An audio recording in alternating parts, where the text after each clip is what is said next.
এবার যেন পুতিন আরো বেপরোয়া, আরো একরোখা। পারমাণবিক বোমার শক্তি দেখিয়ে দিতে চান সবাইকে। তোড়জোড়টাও এবার অন্য সময়ের থেকে বেশি। পুতিন বুঝিয়ে দিতে চান তার সাথে লাগতে আসার ফল ভালো হবে না কারোর জন্যই। চলমান রাশিয়া ইউক্রেন যুদ্ধে রুশ বাহিনীকে পরমাণু অস্ত্র ব্যবহারের অনুমতি দিয়েছে রাশিয়ার প্রেসিডেন্ট ভ্লাদিমির পুতিন।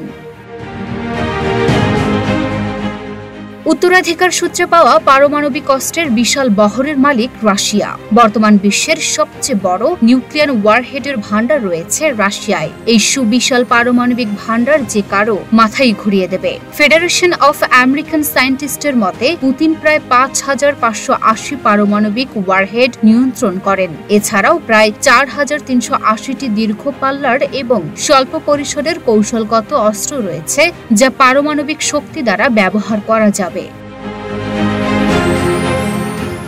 এত সব বিধ্বংসী অস্ত্র যার হাতে, সে পুতিন এবার মার্কিন যুক্তরাষ্ট্র রাশিয়ার অভ্যন্তরে সামরিক লক্ষ্যবস্তুতে আঘাত করার জন্য কিয়েভকে দূরপাল্লার ক্ষেপণাস্ত্র ব্যবহার করার অনুমতি দেওয়ার পরই নিলেন কঠিন পদক্ষেপ। নতুন নীতিমালায় বলা হয়েছে, যে দেশ পারমাণবিক শক্তিধর নয় কিন্তু সেই রাষ্ট্র যদি পারমাণবিক শক্তিধর কোনো দেশের সমর্থন পায়, তাহলে রাশিয়াও পারমাণবিক অস্ত্র ব্যবহার করতে পারবে।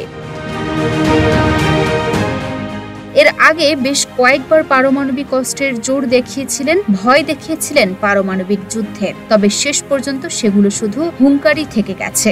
বর্তমান বিশ্বের প্রায় ৮৮% পারমাণবিক অস্ত্রই রয়েছে শক্তিধর দুই দেশ রাশিয়া আর যুক্তরাষ্ট্রের হাতে।